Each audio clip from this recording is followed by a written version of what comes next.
Allah Subhanahu wa taala memberikan ciri khas mereka, artinya cirinya mereka ini mereka dihimpit di sebuah gunung. Di surah Al-Kahfi dijelaskan oleh Dzulkarnain. Jadi memang Ya'juj Ma'juj ini ciri khasnya, kata Nabi SAW, mereka memakan apa saja. Batu, kalau hewan-hewan itu kalah jengking sama ular, binatang-binatang buas, harimau, mereka makan semua. Jadi bukan seperti manusia normalnya. Itu khusus, dan beliau adakan penelitian, saya baca dan memang sangat konkret dan ilmiah. Beliau mendatangkan fakta kalau tempat Ya'juj Ma'juj yang disebutkan dalam Al-Quran itu ada di Cina, tembok Cina.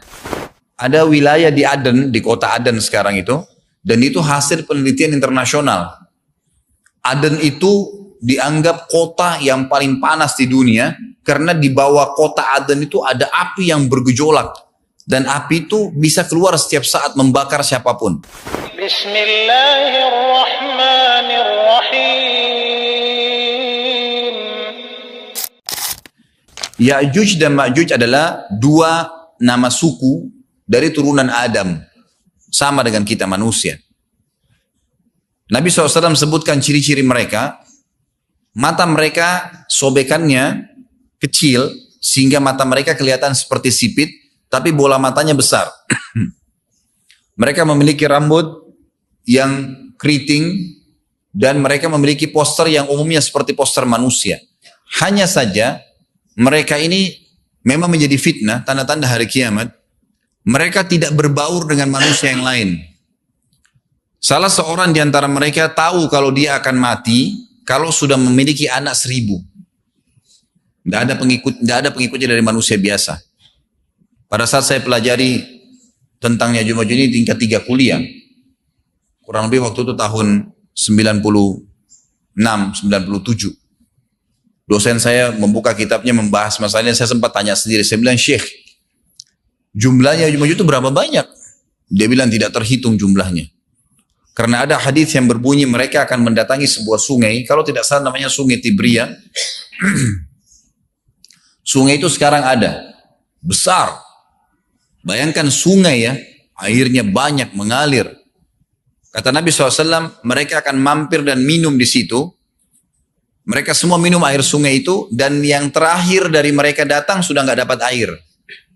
Artinya air sungainya habis diminum. Bayangin berapa banyak jumlahnya tuh. Satu Jakarta aja sekarang kalau minum air sungai Ciliwung nggak habis. Mungkin nggak bakal habis kalau satu Indonesia minum. Bayangkan banyak sekali ayat berhubungan dengan masalah itu. Tapi yang jelas pada saat itu Nabi SAW mengatakan Allah berfirman kepada Isa, berkata, wahai Isa, aku akan mengeluarkan hamba-hambaku yang tidak ada seorang pun dari kalian bisa mengalahkannya, termasuk Isa alaihissalam, nggak bisa mengalahkan. Maka selamatkanlah dirimu bersama dengan pengikut-pengikutmu ke Gunung Tur namanya. Gunung Tur ini di Palestina. Ya. Ini rata-rata nanti hari kiamat ini di Syam, banyak negeri Syam kita. Maka Nabi Isa pun alaihissalam menyelamatkan diri dengan pengikutnya ke Gunung Tur yang diikuti sama orang-orang yang beriman. Lalu tentu yang bisa ikut yang terjangkau pada saat itu, karena dunia sangat luas.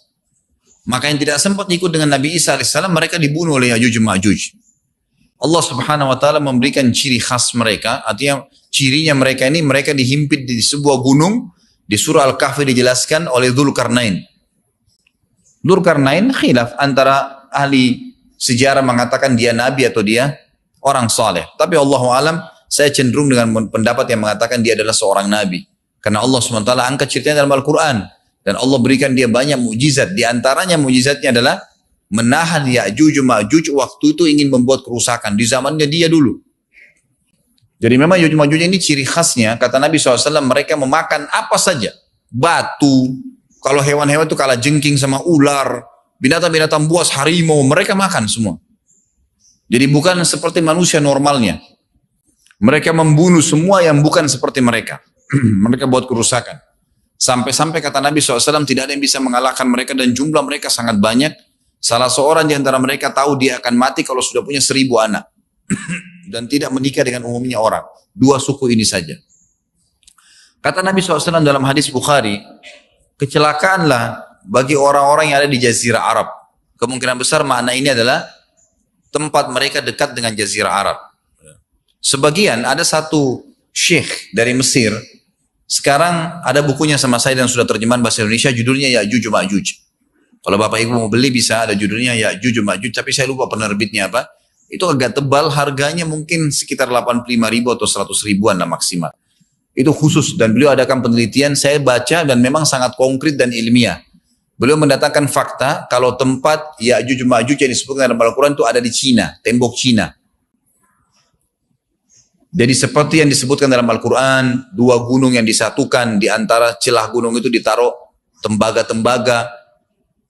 Pernah pemerintah Cina mendapatkan ada celah dari tembok Cina itu yang bolong, waktu mereka mau tempel bolongan itu dengan batu-batu tanah yang mereka biasa taruh sekarang, ternyata di dalamnya itu ada tembaga yang mengeras, dan seperti disebutkan dalam Al-Quran, di mana ya Zulkarnain mempertemukan antara besi-besi yang ditumpuk lalu dipanasi, dibakar sehingga menjadi meleleh, kemudian disirami lagi dengan timah yang meleleh juga dan dibiarkan kering sehingga menjadi tembok besi.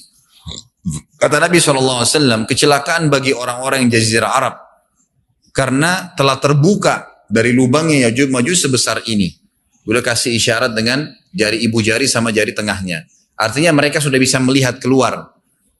Tetapi kata Nabi SAW, setiap hari mereka terus menggali gunung itu, berusaha untuk keluar. Pada saat mereka tiba di malam hari, mereka capek, mereka mengatakan besok kita lanjutin. Mereka bangun besok pagi, gunungnya kembali utuh lagi. Sampai nanti waktu di mana Allah izinkan mereka keluar. Pada saat mereka keluar, maka mereka akan mulai membuat kerusakan.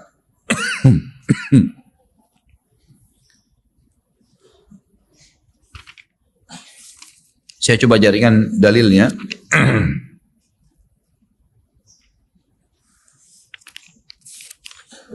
Tidak disebutkan sama beliau di sini, tapi memang ada tentang Ya'juj Ma'juj itu secara khusus.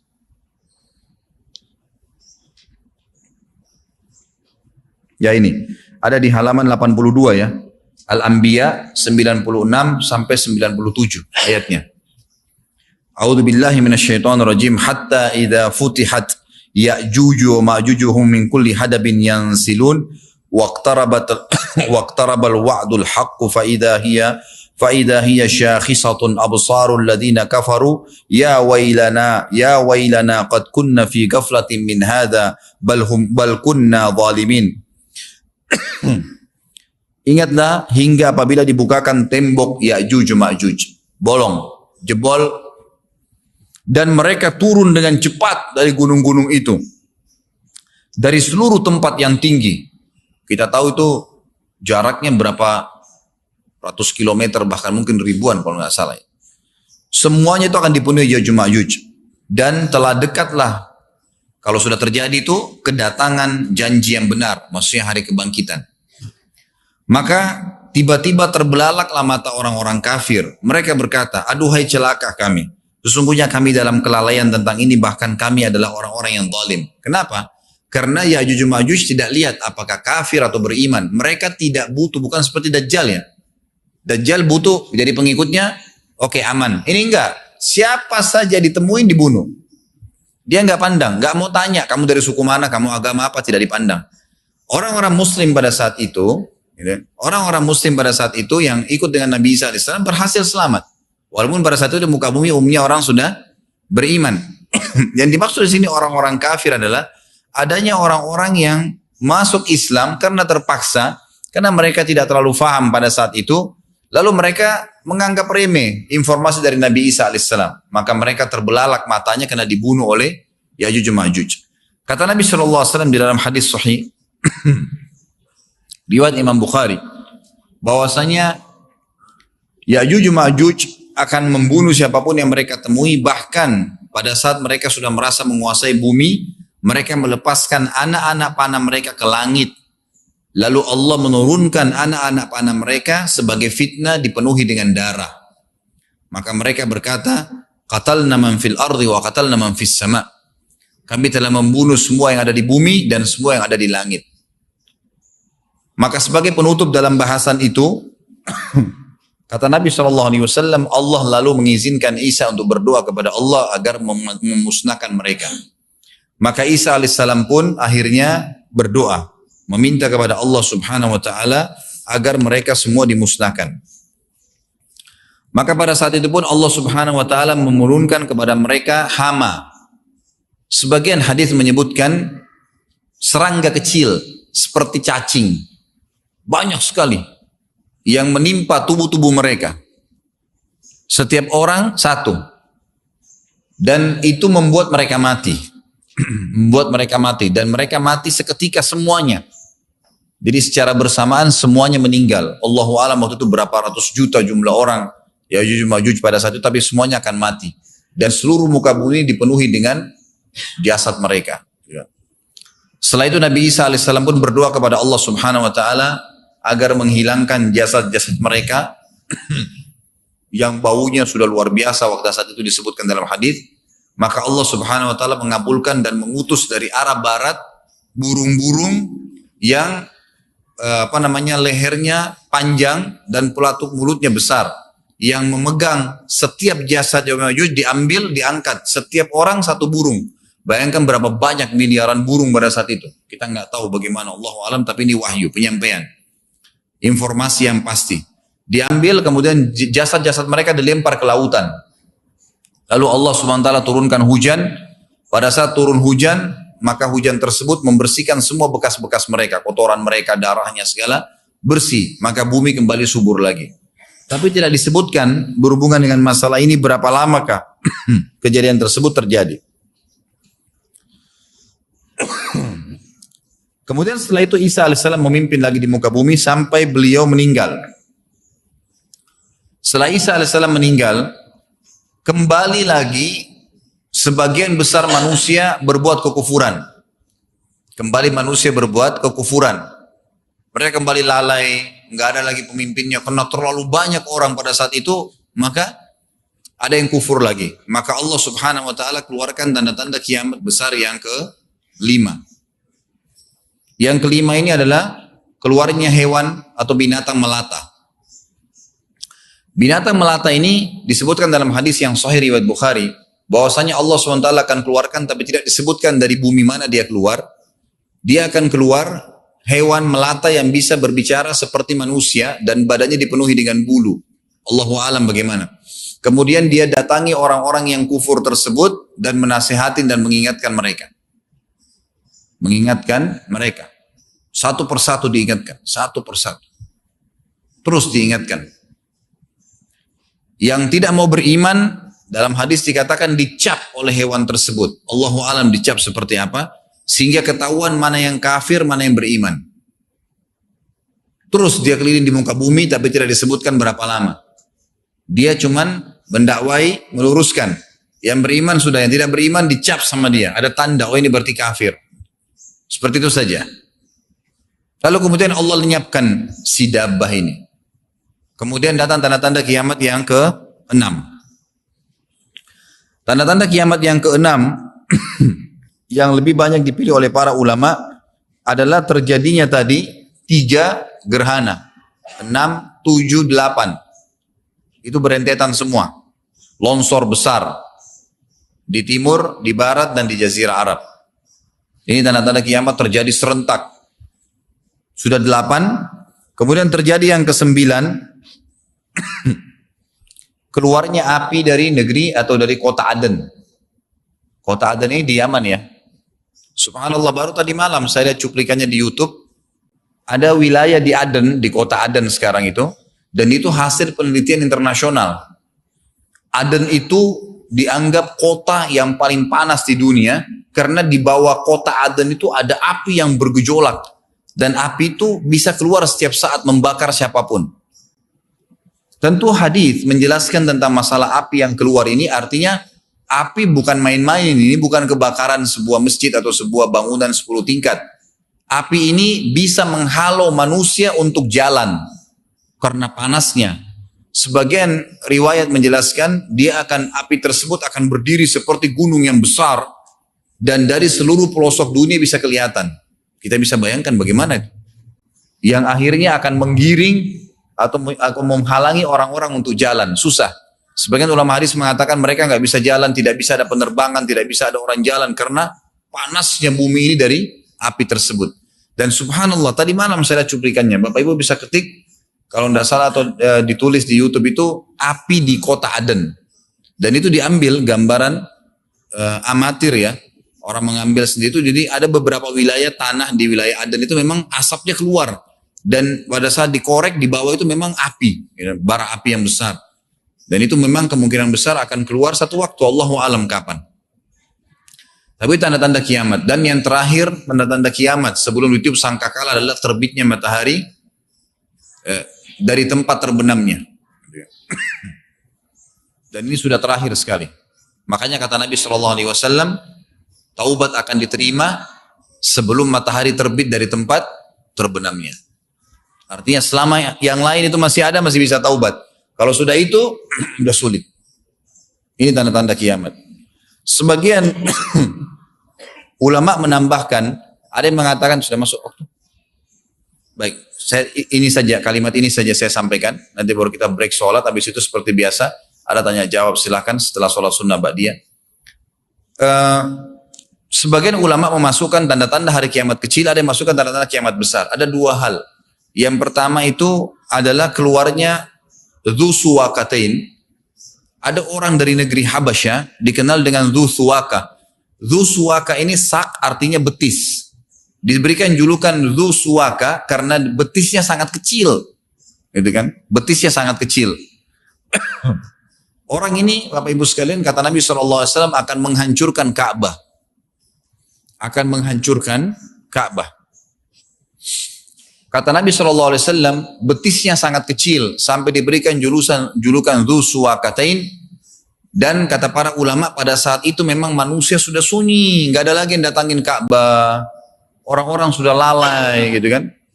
Keluarlah orang ini. Makanya sebagian ulama masukkan dia tanda-tanda kiamat sebelum terbitnya matahari dari tempat terbenam. Ditambahkan ini yang ke-11 atau ini yang ke-10, terbitnya nanti kiamat yang ke-11. Maka dia akan mencabut, kata Nabi SAW, dia akan mencabut batu-batu Ka'bah satu persatu sampai rata dengan tanah. Dan saya sedang dilihatkan oleh Allah sekarang bagaimana pada saat dia mencabut batu itu.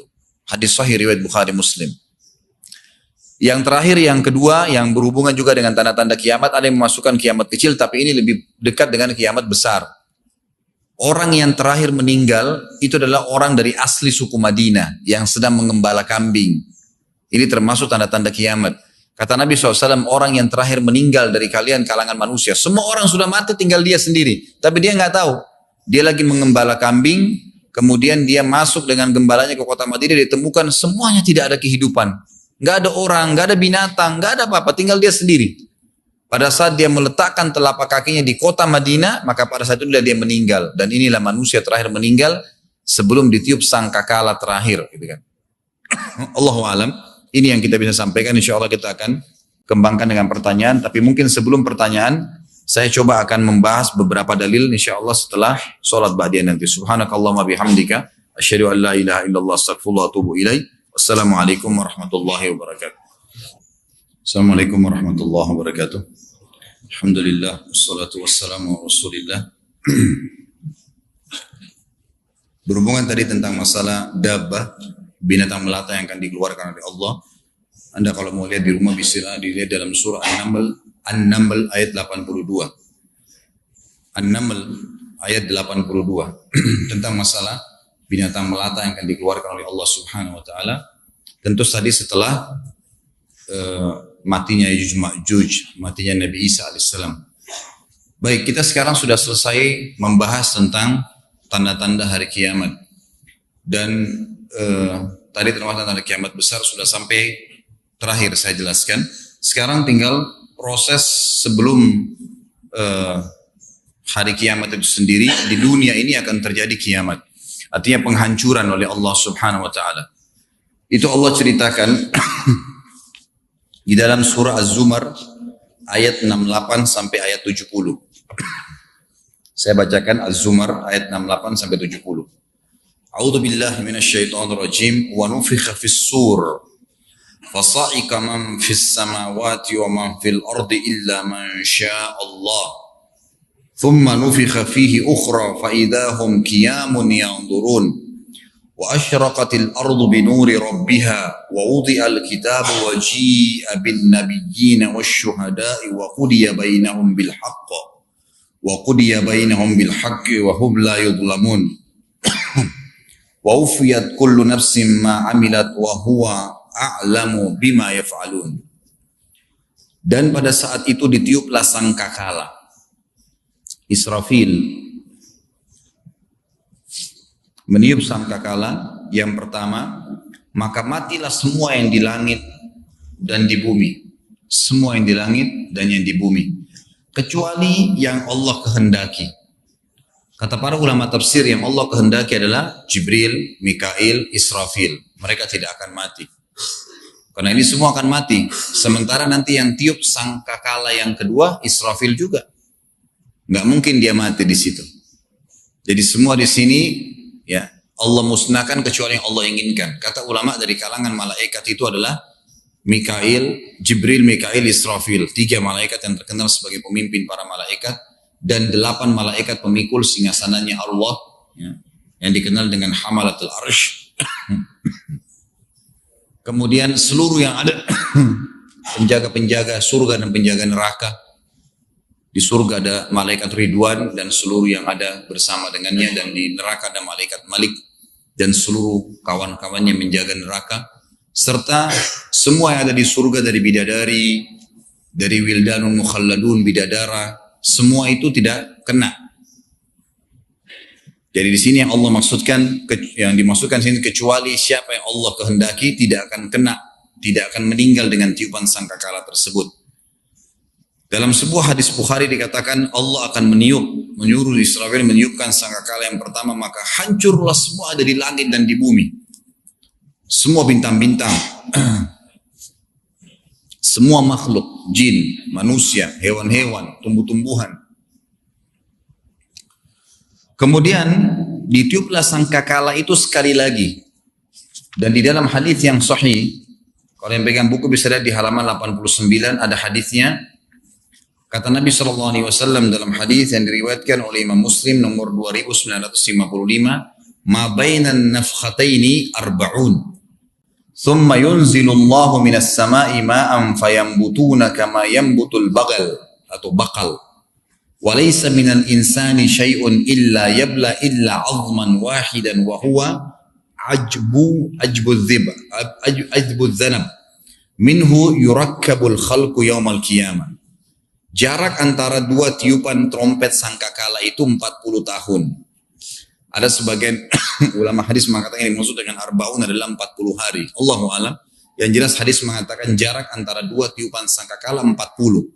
Ada yang mengatakan 40 hari, ada yang mengatakan 40 tahun. Kemudian Allah menurunkan air dari langit seperti air hujan, maka seluruh manusia tumbuh sebagaimana tumbuhnya sayuran. Tidak ada sesuatu pun dari jasad manusia melainkan akan hancur kecuali sepotong tulang, yaitu tulang ekornya. Darinya lah semua manusia dicipta ulang pada hari kiamat. Kita kembali ke ayat tadi. Surah Az-Zumar ayat 68-70. Saya ulangi terjemahannya. Dan ditiuplah sangkakala, maka matilah siapa saja yang di langit dan di bumi kecuali siapa yang Allah kehendaki. Kemudian ditiup sangkakala itu sekali lagi, tiupan yang kedua. Untuk apa tiupan yang kedua? Membangkitkan makhluk, diciptakan kembali. Maka tiba-tiba mereka berdiri menunggu putusan masing-masing, kata Allah. Dan terang benderanglah bumi atau dalam kurung padang mahsyar dengan cahaya keadilan Rabb-Nya, dan diberikanlah buku perhitungan perbuatan masing-masing, dan didatangkanlah para nabi dan saksi-saksi yang diberi keputusan di antara mereka dengan adil, sedang mereka tidak dirugikan, dan disempurnakanlah bagi tiap-tiap jiwa balasan yang telah dikerjakannya, dan Dia Allah lebih mengetahui apa yang mereka kerjakan. Jadi ini cerita tentang ditiupnya sangkakala. Maka yang pertama pemusnahan, yang kedua pembangkitan. Ada ayat lain yang menceritakan tentang kasus ini, adalah surah Al-Haqqah. Al-Haqqah ayatnya 13-34. Kalau yang pegang buku bisa lihat di halaman 84 sama 85. Saya bacakan, a'udzubillahi minasyaitonir rajim. Fa idza nufikha fis suri nafkhatan wahidah وحملت الأرض والجبال فدكتا دكة واحدة فيومئذ وقعت الواقعة وانشقت السماء فهي يومئذ واهية والملك على أرجائها ويحمل عرش ربك فوقهم يومئذ ثمانية يومئذ تعرضون لا تخفى منكم خافية فأما من أوتي كتابه بيمينه فيقول هاؤم اقرءوا كتابيه إني ظننت أني ملاق حسابيه فهو في عيشة راضية في جنة عالية قطوفها دانية كلوا واشربوا هنيئا بما أسلفتم في الأيام الخالية وأما من أوتي كتابه بشماله فيقول يا ليتني لم أوت كتابيه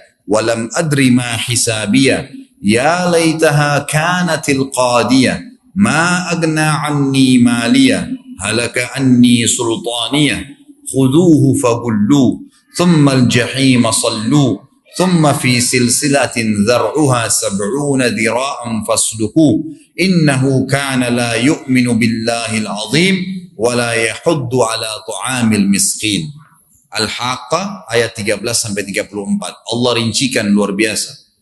Maka apabila sangkakala ditiup sekali tiupan saja dan diangkatlah bumi dan gunung-gunung lalu dibenturkan keduanya sekali benturan, maka pada hari itu terjadilah kiamat dan terbelahlah langit karena pada hari itu langit menjadi lemah. Ini ayat ya, saya cuma baca terjemahannya. Dan malaikat-malaikat berada di penjuru-penjuru langit. Jadi pada saat itu ulama tafsir mengatakan bumi semuanya gunung-gunungnya tercabut sehingga bumi seperti kapas, gitu kan? Karena yang membuat bumi jadi berat bisa bertahan karena ada gunung-gunung yang seperti paku, dicabut semuanya, kemudian gunung-gunung tersebut ditabrakkan ya dengan bumi tadi. Allahu a'lam bagaimana prosesnya, tapi ini ayat Al-Quran yang menceritakan. Kemudian langit akan terbelah. Sebagian ulama tafsir mengatakan terbelahnya langit ini membuat akhirnya seluruh ya malaikat bisa kelihatan. Karena Allah mengatakan di sini dan terbelahlah langit karena pada hari itu langit menjadi lemah dan malaikat-malaikat berada di penjuru-penjuru langit. Dan pada hari itu 8 malaikat menjunjung arsy Rabbmu di atas kepala mereka. Ini yang saya bilang tadi, 8 malaikat pemikul singgasananya Allah yang tidak kena tiupan sangkakala tadi. Pada hari itu kalian dihadapkan kepada Rabb kalian. Tidak ada sesuatu pun dari kalian yang tersembunyi bagi Allah. Adapun orang-orang yang diberikan kepadanya kitabnya dari sebelah kanan. Nanti pertemuan akan datang kita akan jelaskan. Pada saat nanti sudah dibangkitkan, kita akan menunggu di mahsyar. Berapa lama menunggunya, apa kejadian di sana, sampai Allah datang mengadil dan nanti akan diterima. Orang-orang yang masuk surga akan terima buku dengan tangan kanannya. Buku-buku akan berterbangan semuanya. Nanti akan yang orang yang masuk surga akan datang sendiri ke tangan kanannya. Orang yang masuk neraka akan datang bukunya ke tangan kirinya. Allah ceritakan, adapun orang-orang yang diberikan kepadanya kitab di sebelah kanan tubuhnya, di tangan kanannya, maka dia berkata, ambillah, bacalah kitabku ini. Sesungguhnya aku yakin bahwasanya sesungguhnya aku akan menemui hisab terhadap diriku. Maksudnya aku akan menuju ke tempat yang dijanjikan, surga.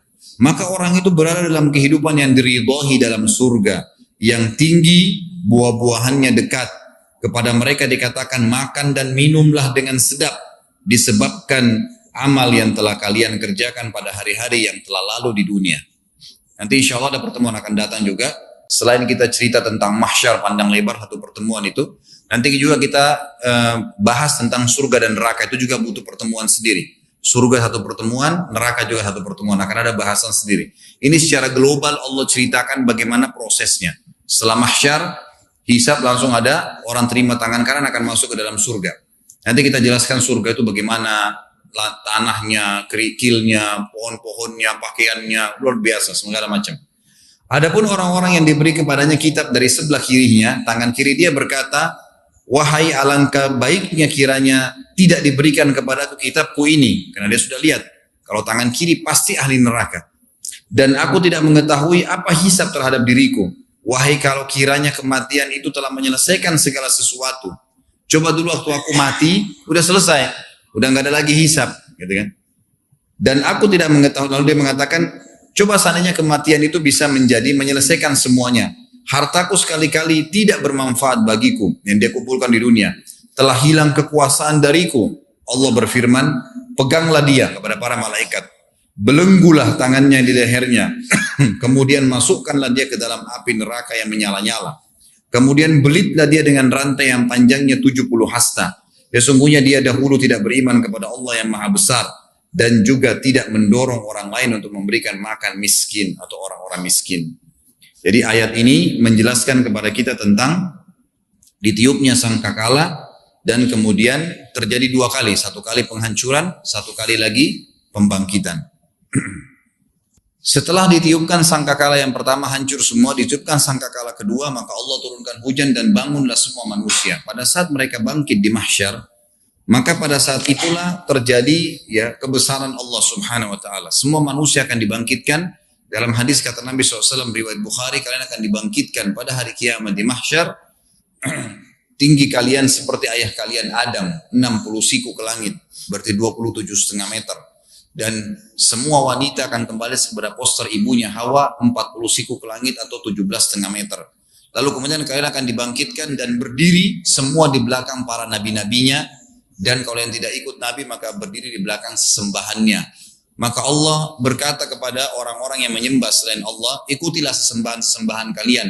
Lalu Allah datangkan yang sembah berhala, berhalanya Allah datangkan, disuruh ikut di belakang berhala tersebut. Yang sembah binatang, yang sembah syaitan, yang sembah dukun, apa saja, semua Allah suruh ikut. Dan tinggallah orang-orang yang beriman yang berada di belakang saf para nabi-nabi yang akhirnya yang beriman kepada Allah Subhanahu wa taala. Lalu pada saat itu kita akan dibangkitkan dalam kondisi tidak menggunakan pakaian, tidak menggunakan alas kaki, dan tidak berkhitan atau terkhitan. Disebutkan dalam hadis yang sahih 67, itu footnote nomor 67 riwayat Imam Muslim.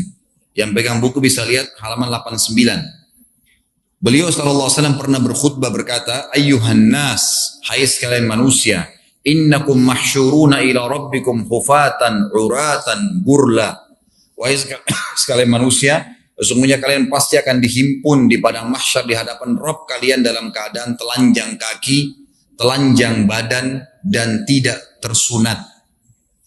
Ala wa inna awwalal khalqi yukhsa Ibrahim alaihissalam. Dan ketahuilah bahwasanya hamba Allah yang paling pertama diberikan pakaian adalah Ibrahim alaihissalam. Wa innahu sayuja'u birijalin min ummati. Dan akan didatangkan nanti sekelompok orang dari umatku, fayu'khadhu bihim dzata shimal, dan mereka diseret ke sebelah kiri, maksudnya akan dimasukkan ke dalam neraka. Fa'aqulu, lalu saya berkata, ya Rabbi ashabi, wahai Tuhanku, kayaknya mereka itu adalah sahabat-sahabatku.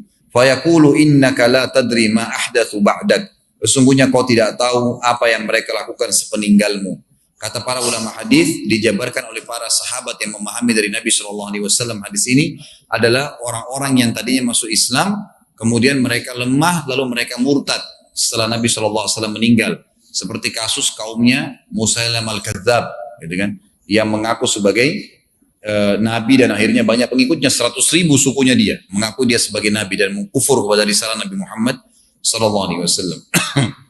Jadi seperti itu akan dibangkitkan pada hari kiamat dalam keadaan seperti ini. Hadis Bukhari yang lain menjelaskan bahwasanya Nabi SAW berkata, kalian akan dibangkitkan dalam keadaan telanjang kaki, tidak menggunakan pakaian, dan juga tidak tersunat. Lalu Aisyah berkata, ya Rasulullah, kalau begitu orang akan saling lihat-melihat. Kata Nabi SAW, wahai Aisyah, pada saat itu bukan seperti yang kau bayangkan. Setiap orang memikirkan keadaannya masing-masing. Setiap orang memikirkan keadaannya masing-masing. Saya kasih contoh rasional Bapak Ibu sekalian. Kalau seandainya terjadi kebakaran besar-besaran, atau longsor, atau banjir, atau misalnya musuh lagi menyerang, kemudian ada di depan Anda orang yang berlarian tidak pakai pakaian, masih sempatkah kita muncul syahwatnya? Sudah tidak. Begitulah kurang lebih gambaran di mahsyar. Orang nggak bakal melihat lagi auratnya orang lain, udah nggak ada syahwat. Orang pikirin bagaimana menyelamatkan dirinya, sama sekali tidak ada lagi pikiran ke situ. Jadi kita harus paham kejadian tersebut bukan lagi kejadian seperti yang dibayangkan oleh banyak orang. Kemudian juga ada hadis Nabi SAW. Pernah suatu hari Aisyah radhiyallahu anha ingat tentang neraka lalu beliau menangis. Lalu Rasulullah SAW bertanya, "Ma yubkiki?" Ini di halaman 90 ya kalau yang pegang buku. Hadis sahih diriwayatkan oleh Abu Daud. Maaf, hadis hasan diriwayatkan Abu Daud. Apa yang membuat kau menangis wahai Aisyah? Qalat, Aisyah berkata, "Dzakartun nara fa bakaitu." Saya mengingat neraka dan siksaannya maka aku menangis. Fahal tadhkuruna ahlikum yaumal qiyamah? Saya ingin tanya ya Rasulullah, apakah kalian akan mengingat keluarga kalian di hari kiamat kelak? Artinya nanti suami ingat istri enggak pada saat itu? Lalu faqala Nabi SAW menjawab, "Ama fi thalathati mawatina fala yadhkuru ahadun ahada." Ketahuilah wahai Aisyah, ada 3 tempat di mana orang tidak akan mengingat siapapun. Lalu beliau mengatakan, "Indal mizani hatta ya'lama ayakhiffu mizanuhu aw yathqul." Yang pertama pada saat timbangan amal sudah didatangkan sampai orang itu tahu timbangannya berat atau tidak, amal solehnya berat atau tidak. Dia tidak akan ingat yang lain, tidak ingat istri, tidak ingat suami, tidak ingat orang tua. Dia mau menyelamatkan dirinya sendiri. Wa inda tatayurus suhufi hatta ya'lam aina yaqa'u kitabuhu fi yaminihi am fi shimalihi am min wara'i dhahri. Dan yang kedua pada saat buku-buku amal berterbangan sampai dia tahu kitabnya amalnya itu ke tangan kanannya atau ke tangan kirinya atau ke pundak belakangnya. Sebagian ulama hadis mengatakan dimaksud dengan ke pundak belakangnya adalah orang-orang muslim yang masih punya dosa, maka mereka menerima dari belakang buku-buku mereka, artinya mereka harus masuk neraka dulu baru masuk ke surga. Wa inda sirati idza wudi'a baina dhahra jahannam hatta yajuz. Dan yang ketiga adalah orang tidak ingat orang lain pada saat sirat sudah dibentangkan di atas neraka jahannam sampai orang itu tahu dia selamat atau tidak. 3 keadaan ini orang tidak akan ingat yang lainnya. Jadi ini keadaan yang akan terjadi dan insya Allah kita akan lanjutkan pertemuan akan datang nanti dengan timbangan amal seperti apa. Karena timbangan amal itu Bapak Ibu sekalian bukan seperti timbangan kita yang kita tahu sekarang, tapi timbangan ini seluas pandangan mata manusia, gitu kan? Sebagian athar menyebutkan seluas langit dan bumi, dan timbangan itu memiliki lidah yang akan menghardik orang-orang yang berbuat amal buruk. Dalam hadis nanti akan kita jelaskan, hadis Bukhari, nanti akan datang hari kiamat orang yang badannya besar, tinggi besar.